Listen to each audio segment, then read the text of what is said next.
Okay, we are live. Finally, welcome everyone as you start to come on. Brita and I have to take a sip of wine because in the last 15 minutes, we had complete sheer panic that we weren't going to be able to go live. So, cheers, Brita. Cheers, Take another Nancy. sip. Cheers. Click. Click. So, welcome to Weekend Wind Down, everyone. You guys know me. I'm business coach Nancy, coaching service-based entrepreneurs, and I'm a body language trainer as well. And this is my show, Weekend Wind Down, doing it on Thursdays now. So I'm thrilled to be joined by one of my clients, Brita DeRemee. DeRemee. I asked you this the other day, and I still got it wrong. Okay. So my apologies. Okay.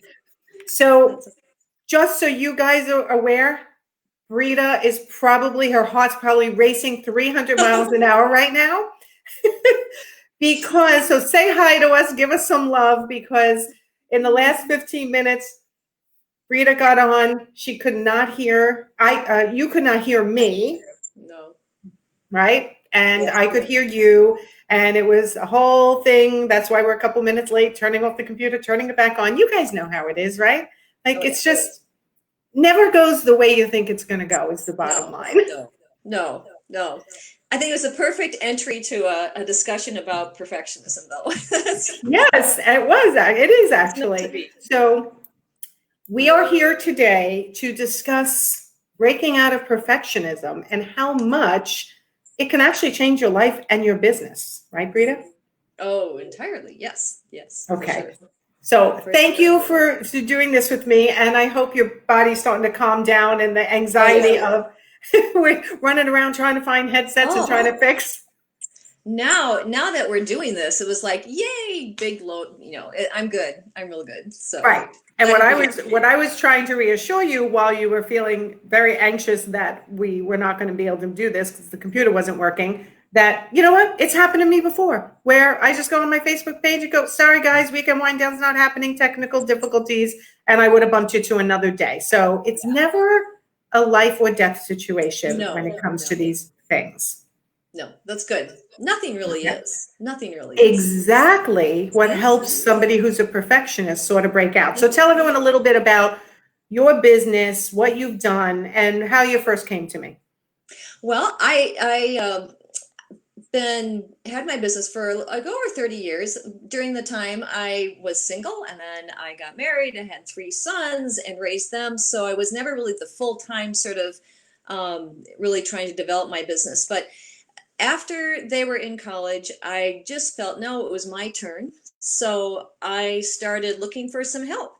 And I've found that coaches were the best way to do it. And I came to you, I think it was last January or February, right before the COVID thing hit. And because I knew I needed help with sales. And that was, it's never just sales. There's so many other things that get attached to it. So even though that's why I went, sought you out, I ended up learning so many other things. So it's been wonderful. Yeah. So you were in one of my groups, yes. Profit Insiders for Interior Designers. And it's the same as when people come to you for interior design, right? It's never just about the thing they think they need. Mm-mm. Or want. It's always like turns into, it's like the domino effect. Yeah, it is. It is. So what did you feel when you first came to me? You said, I'm a perfectionist. No, I don't think I don't know if I said that. I'm sure I think it was on your application a little, but I could go, but anyway. Okay. I don't remember at this point. It seems like a long time ago. That seems like many moons ago. Like, I don't even remember what I said, but I just knew that sales was something I didn't like. I handled easily. I didn't want to talk about numbers. I was afraid of charging my worth. I think that's one thing that you always coach, us on. So that was the beginnings of it all. Was just. And I think as a solopreneur, you don't have anybody else to talk to either. So it ends up being a kind of a lonely business, and being able to work with you and like with the Facebook group, that was really a lot of fun. So Very, very, very helpful. So thank you. So tell everyone where you were at when you first came to me with your business. Well, I had just finished kind of a painful rebranding process and had joined my Doma and kind of gotten some systems and processes put together. I had purchased your contracts, that group, Hmm. the contracts that you had been advertising on Facebook, or I can't remember where I first Yeah, came designer across for a them. day, designer on call, and Right, full service design right. contract. Right. So I felt like I was making progress. I just had no comfort with the sales piece of it. And the marketing thing was another part that was extremely scary. I have a lot of ideas in my head. And I just didn't know.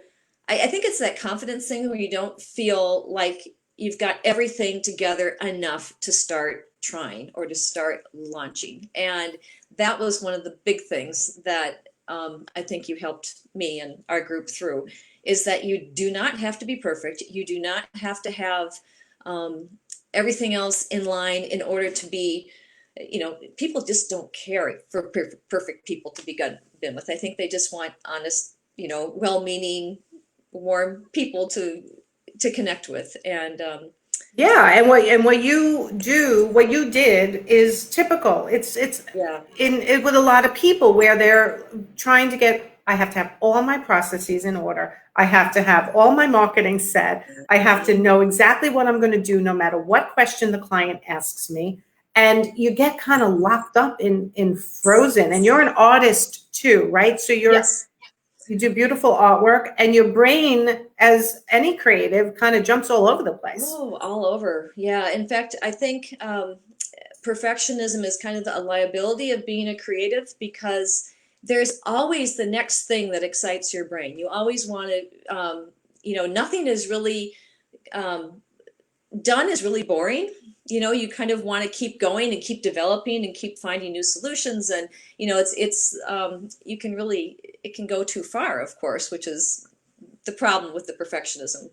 But I think it is a liability of being a creative. Not everybody, of course, but it is kind of a normal state, I think. Right, it is definitely. And one of the things I always say is, even when you're sourcing product, it's like, if you don't give yourself a time frame to get that done, you could go down the rabbit hole and be 2 hours later still looking for one lamp. Hmm. And I have a whole rabbit warren, I would say. I mean, I just love rabbit holes. It's where the excitement happens, and a lot of times solutions come out of those.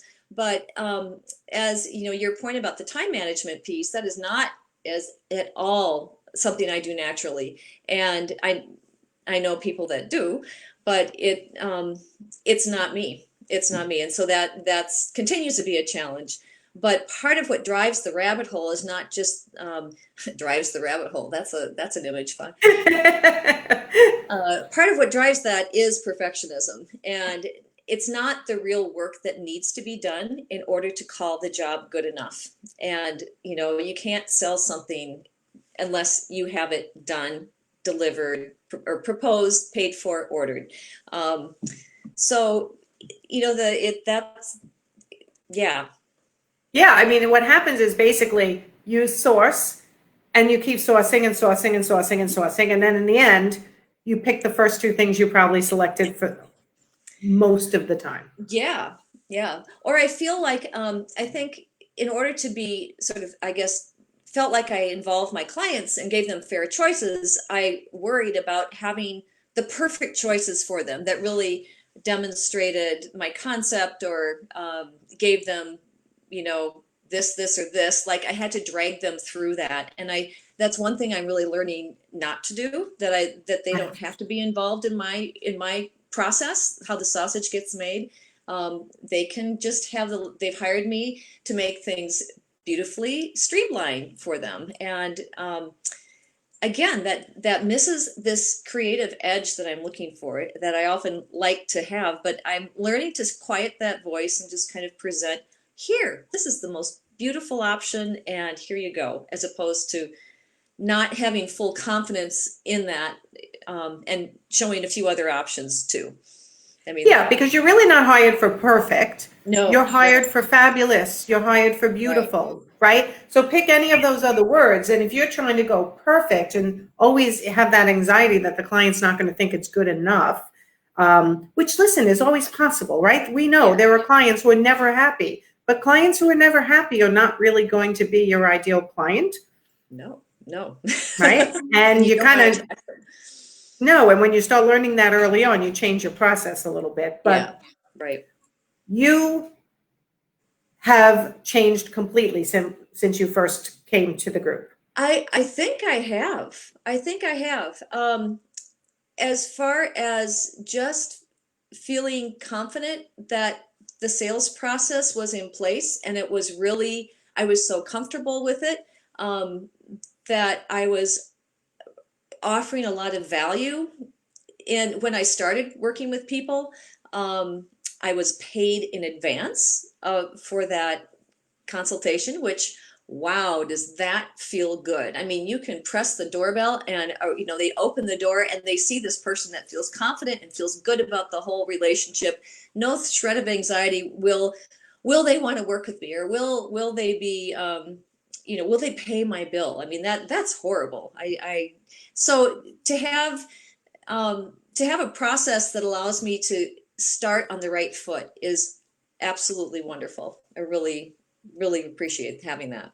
Yeah, and it's a big game changer. Who was I talking to today? I was talking to someone today, and they slipped back into billing in arrears again. And I'm like, wait, when did that happen? Why did you switch back? I was like, 100% of my clients do the bill in advance. And she slipped back, and she's not even sure when it happened, right? You just go back to old habits where it's just so important to constantly reinforce and what you've learned and make sure you're sticking to it and modifying it in a good way, not going back to old habits, right? Because I think when people get scared, I mean, I know this for a fact, when people get scared, they go back to their old habits. So if you hit a bump in the road that somebody gives you a pushback on that, you might be like, oh, wait, maybe I shouldn't be doing that. Yeah. One of the biggest problems people have is they change their business model every time a client complains. Ooh. Right? One client complains and suddenly I need to change my business model. A client didn't want to pay me that. I think I'm too expensive, or I shouldn't be billing in advance, and all these things. And I'm like, how many clients have you had? 10. How many have complained? 1. Do you ever think maybe that one, it's their problem? Yeah. Right? Not your problem. No. I mean, I haven't even given it a second thought. I think if somebody does, in that first sales call, and again, it goes back to that desire sales formula that we learned from you, just to be able to try to size things up from the very beginning.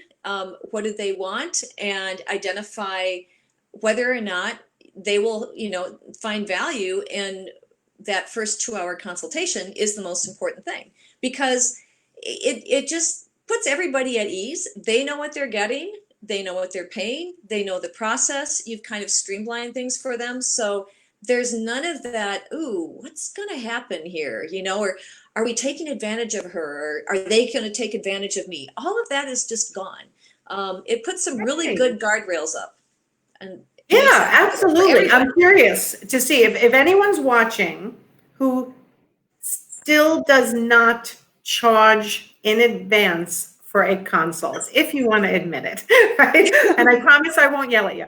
But if you're still charging in arrears or getting a check when you're there, if you want to admit it, you can admit it. If you're doing it where you're billing in advance, you could say that too.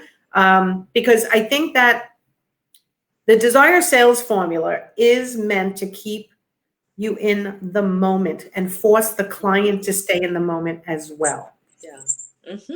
Right? We had a lot of discussion in the group about talking too much. Oh yeah, that was, yeah.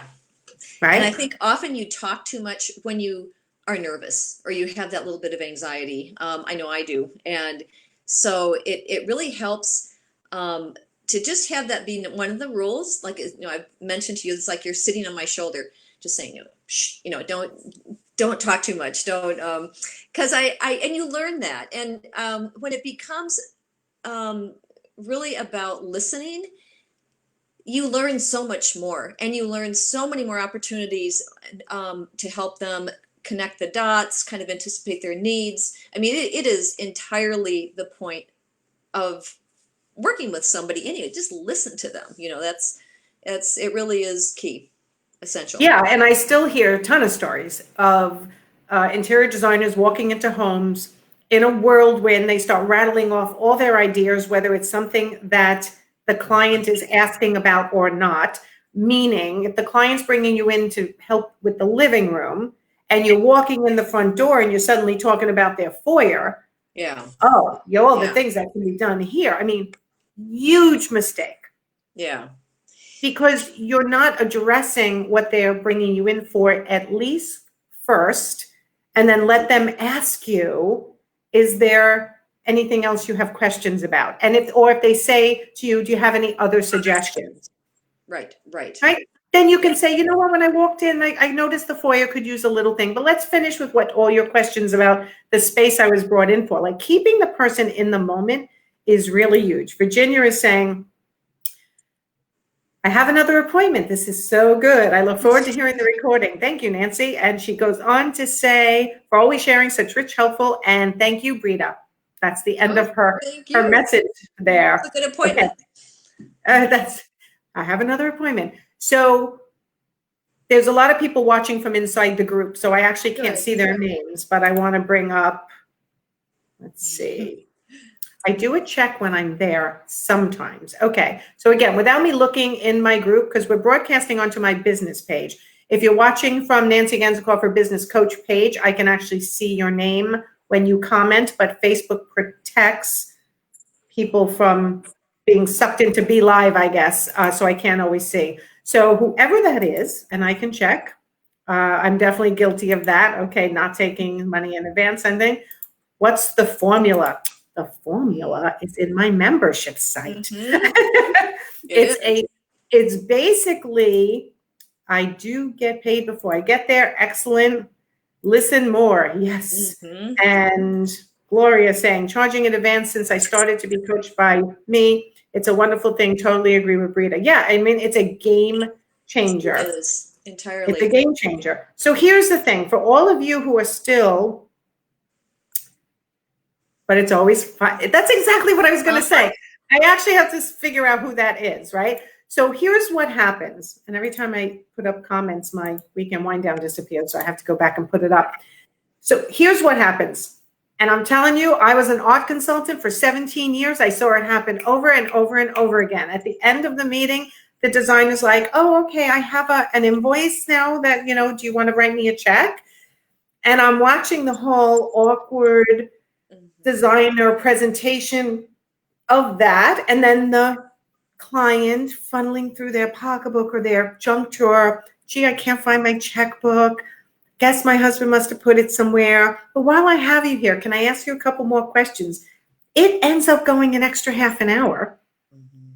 And it's awkward where, like you said, if you got paid in advance, you show up at the door, you're happy, you know how long it's going to take. There's no awkwardness at the end. It's a completely different experience. Yeah, entirely. Just, I mean, it blows my mind to think of, even try to remember what it was like. In fact, maybe a couple of years ago, I remember a client that I met, first time consultation, met with her, and at the very end, she went to get the check, and it was all crumpled up, and she had handed it to me and it made me think, okay, did she write something? Was she afraid to show a husband, so she crumpled up in her pocket? Was she mad that she had to spend the money? I mean, what a waste. I mean, that it's never worth it. And, if people do have issues about what, they're going to invest to see you or have you come over and help them, they need to take care of that on their own outside of, your earshot, your time, your space. That's their business. It's not your business. You know what you do, and you just need to appear and be professional and listen and solve problems. So that's what it's about. Has anyone given you a pushback on paying in advance for a consult? If they actually agree to the consult, let's put it that way. Nope. you send them the invoice, they pay online, and it goes into, I mean, it's like, whoa, this is too much fun, you know. And yeah, it's almost like, I don't know, it kind of feels like a lot winning the lottery in a way. Somebody gives you something, all you had to do is talk to them. It is really, and then it really does make the consultation a lot of fun. It has freed me up. It's almost like it's not a business transaction. It's about creativity and ideas and making a home and connecting with people. And I think that just puts a lot of good energy into things. So That's actually a really good point that you just made. There's no anxiety about collecting money at the end. Although, how does your brain process the fact that you're also, while you're doing the consult, figuring out if they're a good client for designer for a day, designer on call, or full service design? So you still have a little bit of a yeah, of course. sales script, so to speak, at the end, but it's a lot easier. I think, obviously, this is what I teach, so I think it's easy. I feel like it's a lot easier for you guys once you realize you're not trying to sell something that they don't need. Right. I mean, imagine if you bought a ticket to a play after you saw the play. I mean, it's kind of like that. You know, no, I want to buy a ticket. I want to sit down in that seat and be totally relaxed and in the moment to watch the performance unfold. You know, I don't want to be worried about, oh, do I pay or did I pay too much or while I'm watching it. I mean, it kind of feels like that. That's a good analogy. I need to use that. You may, of course. No, it's true, because it really, what else? I guess we have conditioned people over the years, and I think that's the mission I'm really on, is that the residential homeowner has been conditioned to ask designers too many questions about their business model. It's just what's happened over the years. Like, how much is your margin? And I get charged hourly for what? And for this and for that. And they question everything. And you could consider that a savvy shopper. And I'm okay with that. As long as when I give an answer, they understand that I'm a business that is meant to be profitable. I'm not a housewife just doing this on the side. Exactly. Yeah. So there's always been a struggle to get you guys respected for your talent and your intellectual property and for the time, money that you save people with your idea. Yeah. Right. And developing the systems and processes, that was, I think, one thing that really, really helped me is learning this idea that you are not your business. Because if you're a perfectionist, it's really I would say it's really a form of anxiety about worrying about that you're not good enough, like you don't have everything put together, or it's that imposter syndrome, you know, all sorts of things. And when you start, you can't work on your business if your business is you, because you'll never be perfect anyway. But if you work on your business as if it's systems, processes, the insurance, the the invoices that you have, the bank accounts, you can always perfect those. It's a road to perfect. Perfect is never done, of course, but you can do something to improve those things. And I found that once I started working on that, as opposed to working on me, I could do something about it. And that really helped me, I guess that breaking out. I mean, I think once you're a perfectionist, always a perfectionist, but to have those guardrails up with your business and realize, like, when someone wants to work with you, well, this is how they do it. It's not negotiable. This is how you work. This is your livelihood. Yes. And it just puts a kind of peace and calm, And I think that's really the primary focus, where I try to relay that my job is to help you make good decisions for your business in advance of being in a situation. Yeah. Mm-hmm. Right? So you may not always have all the answers, but your company policies, it's not you, right? No. When you're in the client's home, you're an employee of your company. So what are your company policies, right? How much is a consult?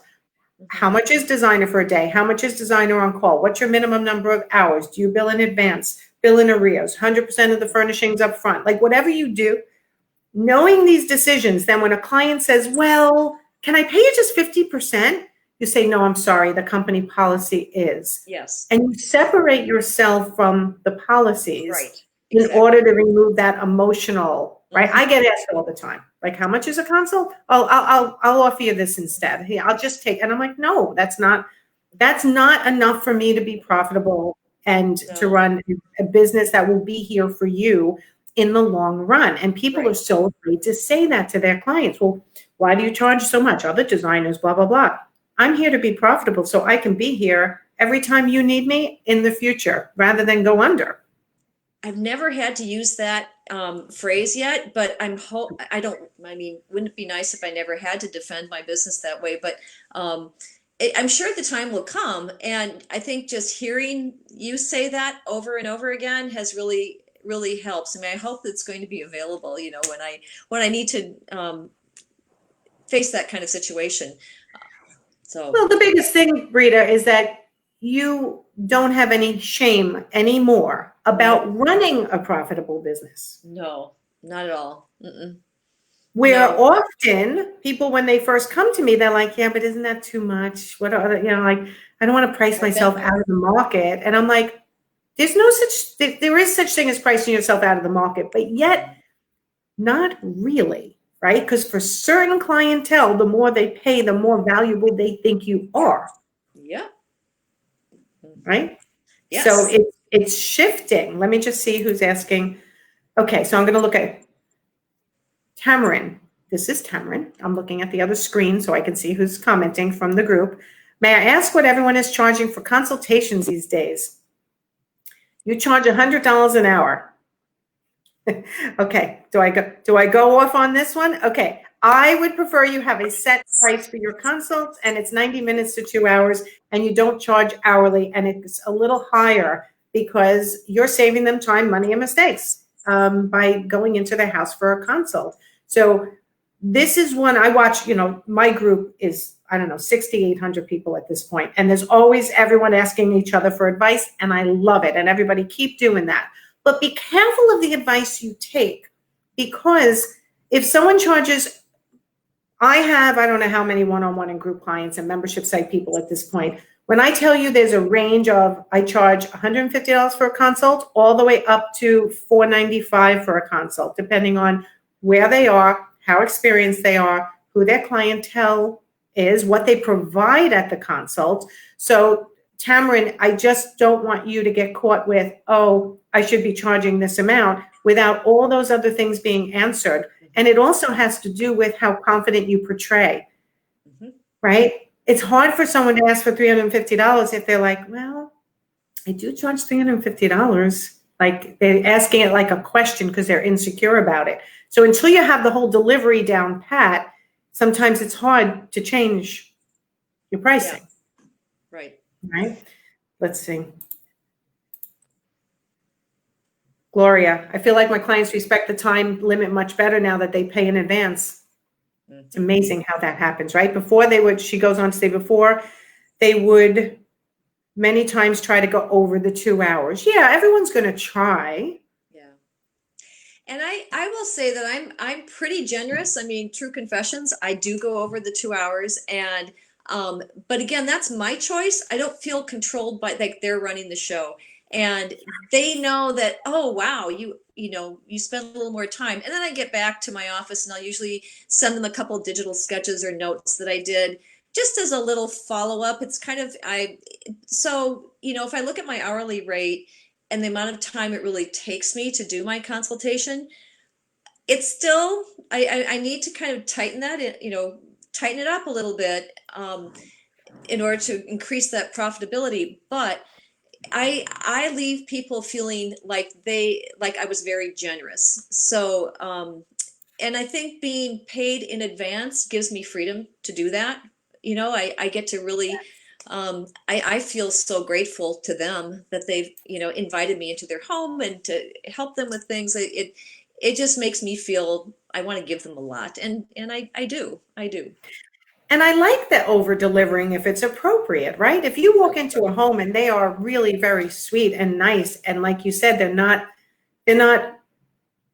They're not forcing you to stay overtime because they keep asking you more questions. It's your choice.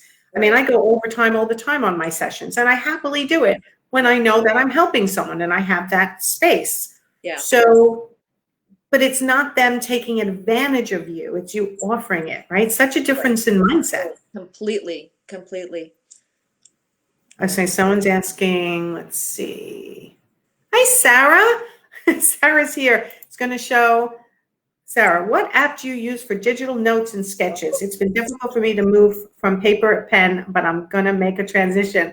Sarah, how are you, by the way? I haven't checked on you in a while, and I've been meaning to. But anyway, do you use anything for digital notes? Well, I have an iPad that I bring to my appointments, and it already has Procreate on it, and I have a pen. Oh, I wish I had it right here, and I don't. But I love to draw. I'm much better at quick sketches and than I am at drafting, and doing SketchUp and all those things. I hate straight lines. They're not part of who I am. Right. But I can stand in front of a client and just kind of draw in front of them. And, that's part of, they go, wow, that's magic. And to me, it's just what I do, So when I do that on an iPad, I'm able to just easily email that to them. So, and you can do layers. You can take a picture of their rooms and then draw on top of it. You can mask it. Oh, it's fantastic. What's it called? Well, it's in an iPad and it's called Procreate. And I'm not trying to be an iPad salesperson here, but for somebody who likes to do quick sketches and yet not have to worry about perfecting them when I get home, I can do them on my iPad with the stylist and in front of the client, and I have a finished drawing that I can just send a JPEG or a PDF. I can download it into a file. It has saved me so much time. There's even like a drawing guide you can put on, which will put a graphic, like a filter over it or something. Filter over it. You can add photos and layers. I mean, I do not consider myself somebody who is really great at learning technology, but I have been able to figure this out on my own. So I love this because years ago, when I first started coaching, I don't know if she's here now, but one of my first coaching clients, she was an artist also like you, and she was an interior designer. And she said, I go in and I sketch also. So what she did back then was, I'm aging myself, but carbon paper, right? But it wasn't carbon anymore, right? So you go to a printer and she would have a sheet with her logo on it. And it was a blank sheet, and it might have had a grid, right? It might have had, the grid on it. And she would sketch it. And before she left, it was 2 or 3 copy, one for her file, one for the client, and one for I don't remember what else. But she would tear it off and leave it with them, and then she would have a copy. But I love this iPad idea so much better. It's so much fun, and it really, I think, just learning that, and you get to learn about layers, you get to learn about drawing guides, and selecting colors, and you can do watercolors. I mean, it's pretty robust for a simple little app on an iPad, and it was very not intimidating to me. And I draw on it all the time. I have a wonderful set of colored pencils and things, but I haven't taken those out for a couple of years, And for me, at least for my brand, it was always, I used to take like this 8.5 by 11 sheet of paper on a clipboard and draw in front of my clients. But it somehow, then I had to go back to my office, make copies, scan, and everything kind of looked kind of silly and stupid by the time. I mean, of course, you're talking to the perfectionist, right? But the nice thing about the iPad drawings is that you can make them kind of look professional. I mean, or cleaned up. You can insert them into documents, and I really enjoy doing that. So I love this answer, but that's no, I love this idea. I think that here's one of my pet peeves, which you may know already or not. It depends if it came up in the group. Never cut your price, add value. Yes, yes, exactly. Hmm. And to me, when you're talking, I'm thinking that's value added. That's part of what makes you different from Yeah, somebody else, right? So right. that's also something that they may actually talk about. Like, oh my God, my interior designer came over and she was drawing and she emailed it to us and look what she can do. Like if you guys have a special skill like that that you can display to a client at a consult, Hmm. that's amazing. Yeah. I I love think this. Oh, I think a lot of times, one thought I had once is that interior designers can come into a space and we kind of like zone out, like we're seeing walls moved, we're seeing furniture rearranged, and almost like we've got a virtual reality headset on or something. And I got to thinking, oh, my clients don't see what I'm seeing. And you can, and that's what's so fun about being able to draw in front of them, because while you're there in the space and drawing with them, um, it becomes, all of a sudden they see this vision, and it's just, I have a lot of fun with that. I'm not good at other things, so this is like owning what I am good at. So yes. And not that's every designer can do that, by the way. I'm sure there are. Not No, every designer. I well, mean, not listen, I everyone, always no, ask but somebody. Some designers see it immediately in their right, head. right. So exactly. Others have to go back and mull and think, and Mhm. ideas come to them when they're driving and when they're in the shower, and right, and they all like they That don't they happens too. actually that Yeah. that too. They can't actually visualize it when they're there. Some of them, right? And others can. And Yeah. that's part of what makes up your differences as well. And your client expectations have to be managed for whatever your process is. Exactly, exactly. And the fact that you're allowed to create those things that fit you, I mean, oh, what, I didn't have to like prove myself like I was a real designer by being able to fit into somebody else's process or expectation. I could do my own. And it takes, I mean, I've been in business for a long time. I have the maturity, I guess, that hindsight and lots of experience. But it's really very satisfying to know I have that, and that I've gotten to the point where, I can kind of take a breather and just say, okay, this is who I am. This is what I'm good at. I'm going to make those systems and processes work for that, and be and respect that in myself. And Yes. that's what it's about. So, and regardless of what kind of design work you do, or any business for that matter. It's true. You can make your business, you can design your business around your creative process Yeah. because I mean, there are designers who go from, yes, the client wants full service design. You won't hear from us for 8 weeks just to Right. do the conceptual design piece. And other designers will say to me, that's ridiculous. I don't need 8 weeks. I have it all. Like you said, I visualize it. Now I just need the time to sit down and put it together. I'm good in 2 weeks, Mhm. right? So you have to design your business around you and not try to force yourself into someone else's business model. Mhm. Mhm. And if you're with your ideal client, they're going to respect your process, Right, right. Yeah. right? Let me just see what Linda's saying here. We got a long message, Linda. Let me see. I would always charge $350 for a consult. I would give paint colors, do a quick sketch of furniture plan and ideas. Ideas. I always say that word wrong. For different furniture pieces. There, I take measurements, ideas for window treatments and art, even a few rooms. Is that too much? I feel that even after that, they want more, and I don't know what to say, as in charging more. Okay, there's so much here. What I want to say, Linda, is get on my calendar for a consult, Mhm. but let me just give you an overall, like, my take on this. I don't want people taking measurements and taking a ton of pictures at a consult. I want to wait until you're actually hired to go to the next step. And I want you basically just to focus on the client and give thoughts off the top of your head, unless, of course, you're being hired for a paint consult, right? If you're being hired, right, just for a paint consult, you're going to bring your paint tech with you and do some of that.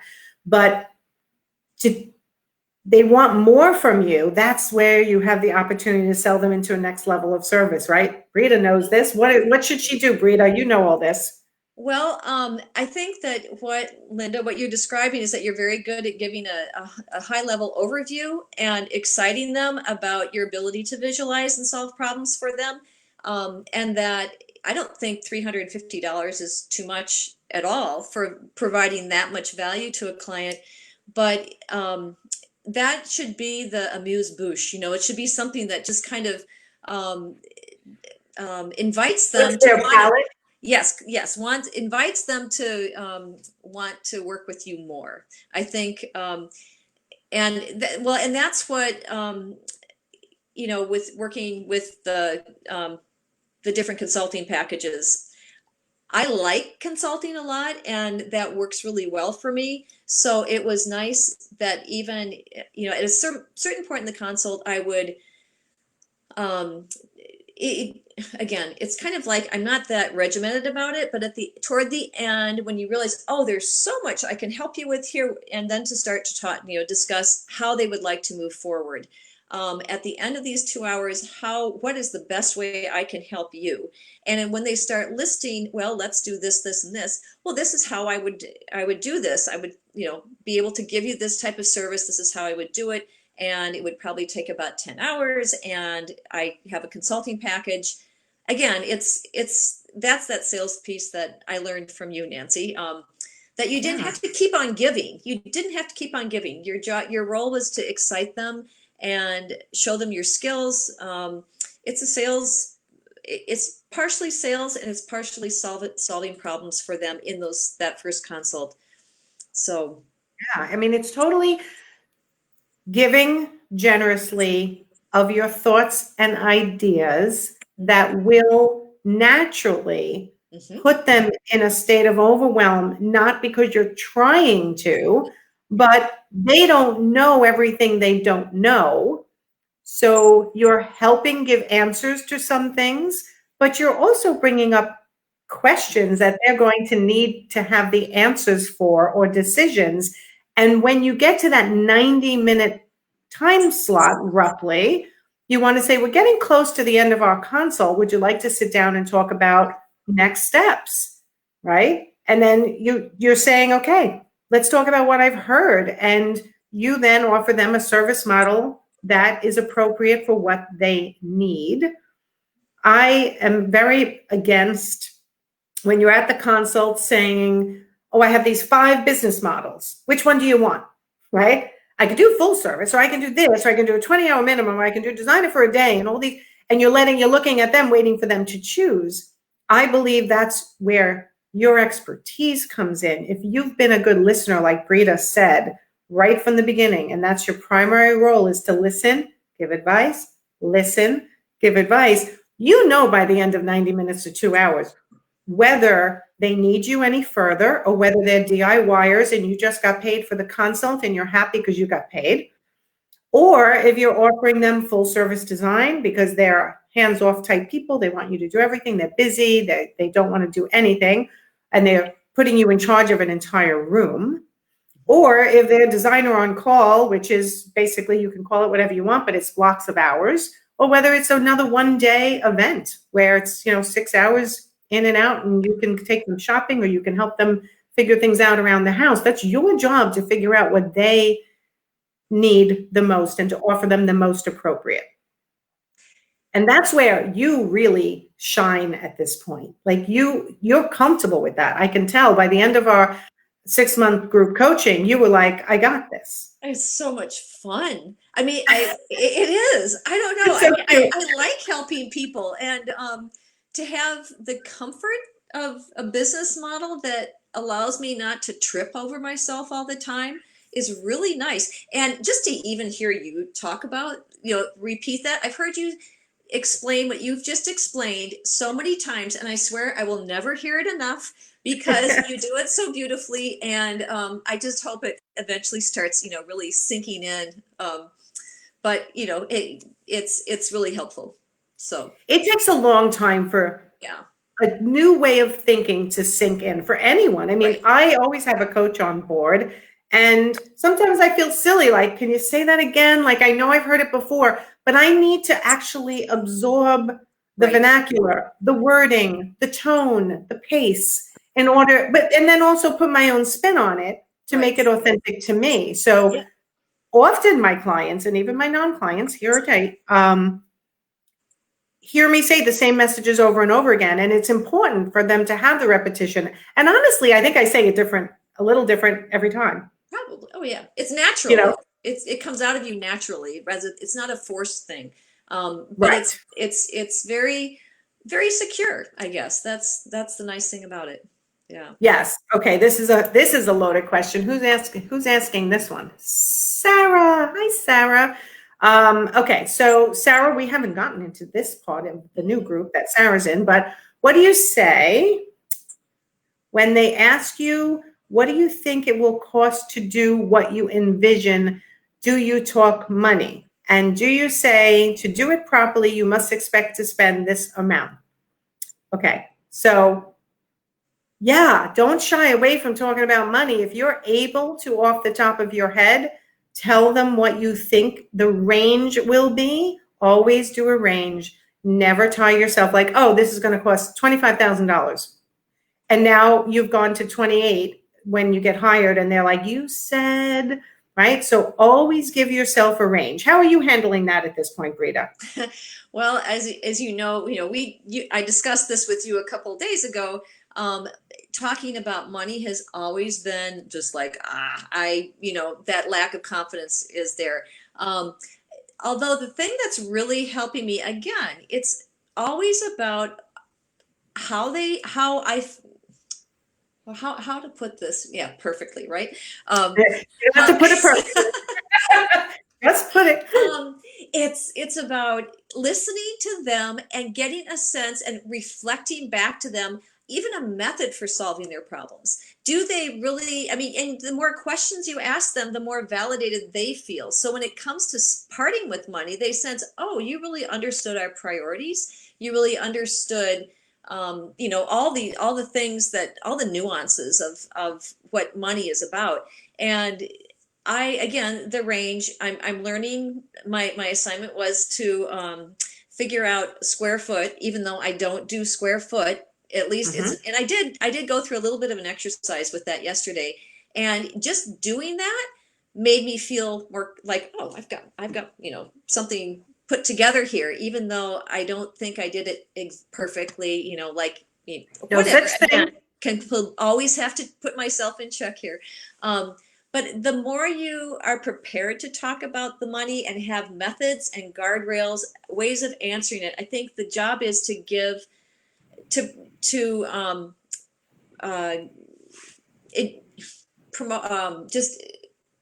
make I would say it's about gaining knowledge. Project confidence that you can talk money, or that you can manage money, you can handle money, that you respect their values about money and quality, but you're also someone willing to solve problems. I just even in a follow-up email to a client who had kind of like went sticker shock about the price of a sectional. One of the things I found myself saying is that in my experience, I have found that spending more on upholstery really makes a room great. It's like the number one things clients have been so happy that they've spent more on when the whole job is done. So even being able to say that gave me confidence to sell it. I know you're not comfortable with spending this much, but guess what? People are really happy when the project is all over, that the quality piece of upholstery really makes the room. So just be able to project that sticker shock is going to be worth it, or that you can handle their money or their values, and have methods of doing it. Right. And it goes back to what we had the discussion the other day about, like, good, better, best, right? What do they consider? I love that. I always say this. The sentence that I think is very valuable to say is, have you done your research and do you have an investment level in mind for this project? Right? And if they say, I have no idea what the investment should be, can you tell me? That's part of what we were going over the other day, is for you to gain the knowledge of what your version of good, better, best is for your level of client, and then being able to calculate by square footage what you think it's going to cost, plus add hourly what you think is going to cost. And even if you turn that into flat fee, and I know I might be confusing some people, it's basically all based on facts from past jobs, or things you've learned from me that are average in the industry or acceptable in the industry. And Right. you put all that knowledge together and you go into the next job with your best estimate, and you then keep all your notes and all your facts about how many hours you're spending, how much you spent, and were you profitable? And you do the profitability spreadsheet that's in my membership site. And you see, okay, was that job profitable? Or do I need to make tweaks for next time? Yeah. Right. Right? It's all about knowing, I mean, anyone, you could take any course on, process for interior design, and they're very valuable. And that's the process someone else has used. But then when you implement it in your business, it's like, gee, that didn't work out the way I thought it was going to work out. It's like different. Yeah. Right? So what did I do different? Or what does my client need that's different? Or how is my process different? Right? So it's always about tweaking and refining and revisiting. It's always like that. I mean, as long as you run a business, it's never just, this is exactly the way it is every single time. Yep. Nope. Nope. Right? And I think every client is going to be different. Even every house, every situation, every area of their life is going to be different.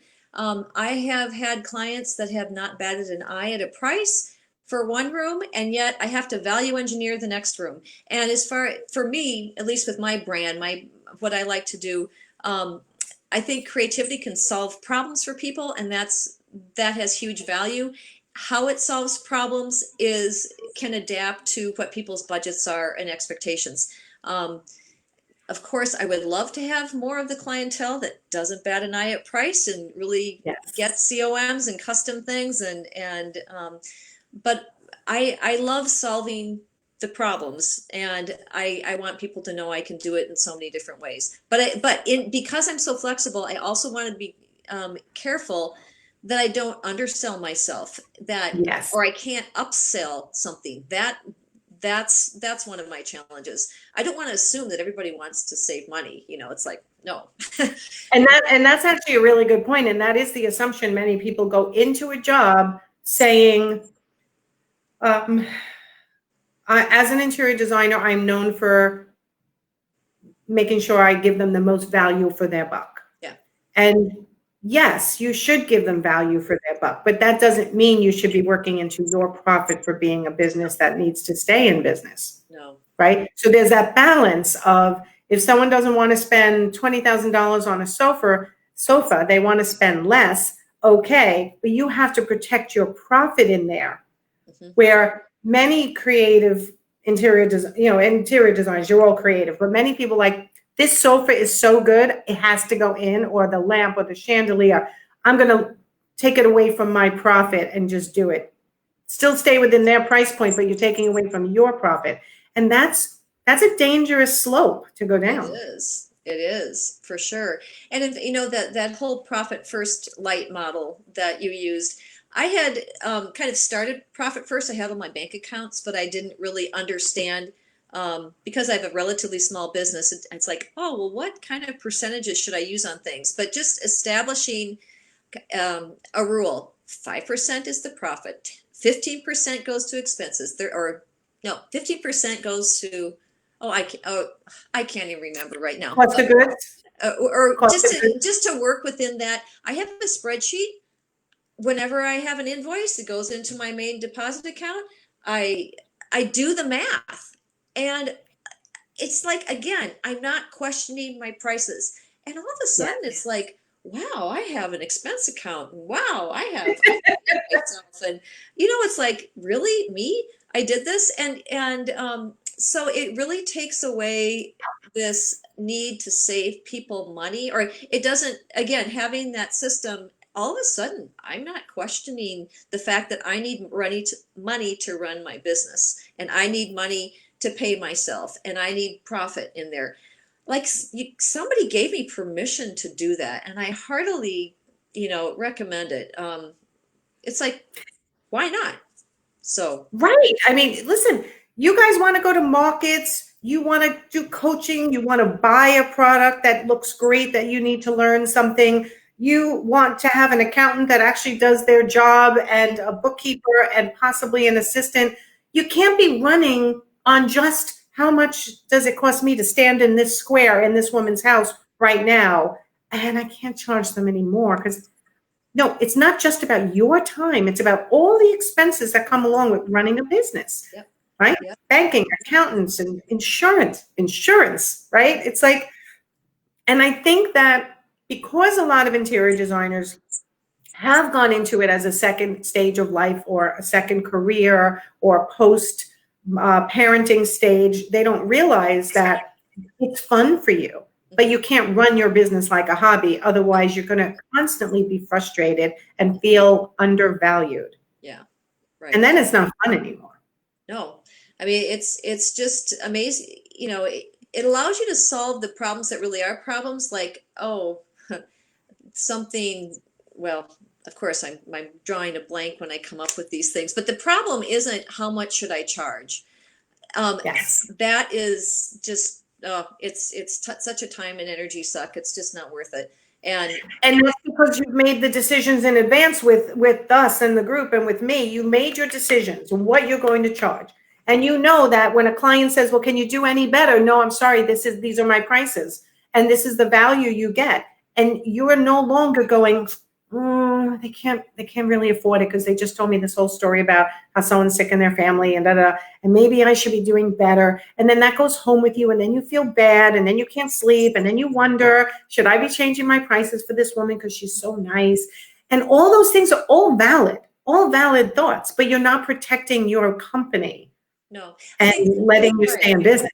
Yeah, if someone can't afford something, I've got alternatives I can suggest, that they can afford. And that's what they really appreciate too. Nobody expects you to just give them anything for free, or, not be able to make your house payment because you gave it to them at a certain price or whatever. I mean, no, people really don't expect that.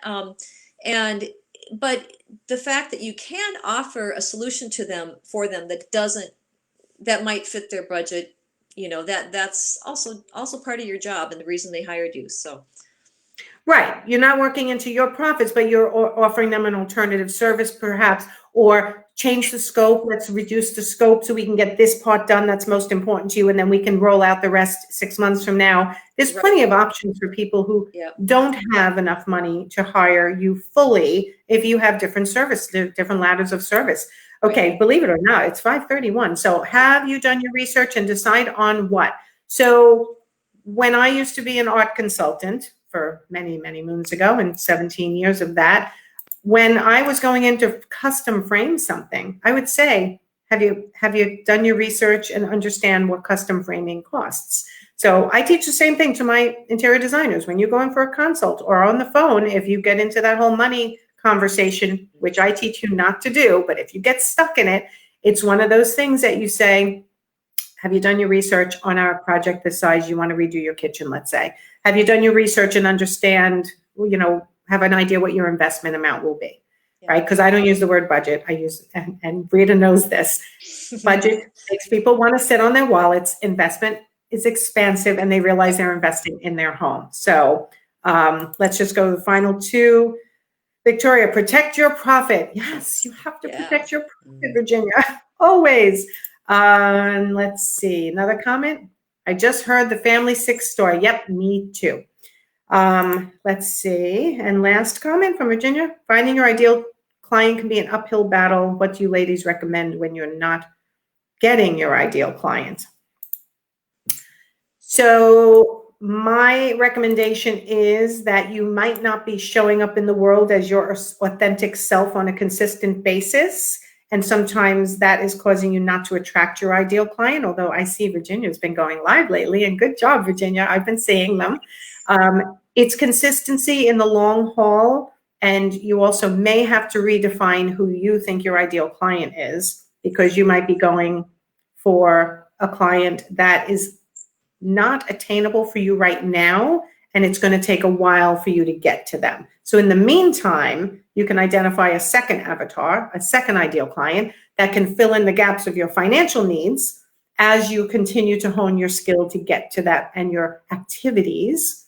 And during COVID, it's tough in order to get yourself in front of your ideal client on a regular basis. Does that make sense, Brita? Did I make sense? Yeah, definitely. I mean, I've always been word of mouth. So this whole world, idea about blogging and Instagram, it's still all kind of, okay, I'm not quite, haven't taken off with that yet.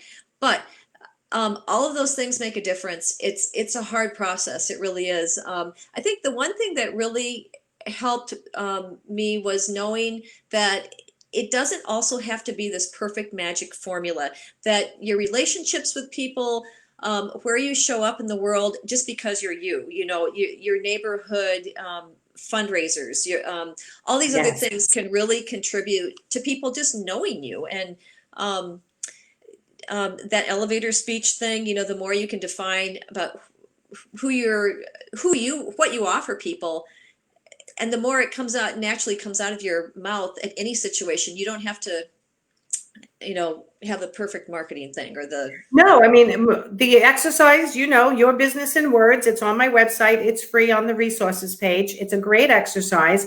And it's not really meant for you to perfect it and repeat it verbatim every time. It is meant for you to understand the formula of what people want to hear from you, which is 4 short sentences. They don't want to hear you go on and on for 15 minutes. I mean, I just talked to someone the other day and I'm like, what do you do?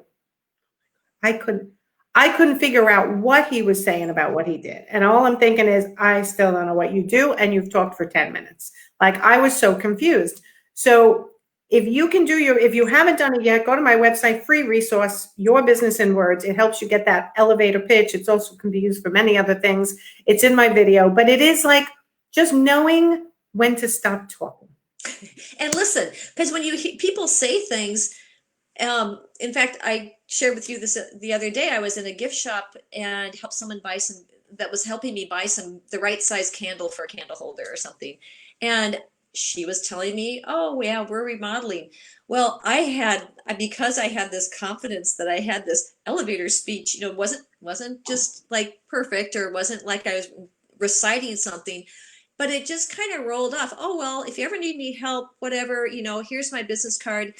2 months later, she calls me and I have a design consultation with her. So again, that was the first time that I had ever done that to a total stranger, just because I picked up on the fact that they were doing a renovation in their home. Right. And it took 2 months for her to take you up on it. That's okay. So someone else, I know other people would say, well, I did that and it didn't work. Okay. It didn't work in the moment, but it worked in the long haul. So anyway, all right. We have gone a little over, but we started late, so that's okay. I want to thank everyone for being here today. If you have a lot of business owners on your Facebook page, please share the broadcast, because we want to get the word out and get everyone to be running a profitable business. I primarily work with interior designers, but I have a whole nother strain of coaches and consultants and all kinds of people I've worked with, and continue to grow that side. We will see. Do I have a guest next week? I don't know if I've picked a guest next week, but I'm trying to do weekend wind down 2 to 3 times a month. I'm not necessarily going to be here every single time, so just look for the email or look for the notification. So thank you everyone for watching. Thank you, Brita, for being my guest. Thank you. It was fun. Always a good time to have a conversation with you. So. Thank you. And you have really broken out of perfectionism. You may feel it on the inside, but on the outside, you're rolling with it. And I love to see that. It's fun. Well, okay. All right, everyone, have a great weekend. Thank you. Bye, everyone. See you next week. Bye.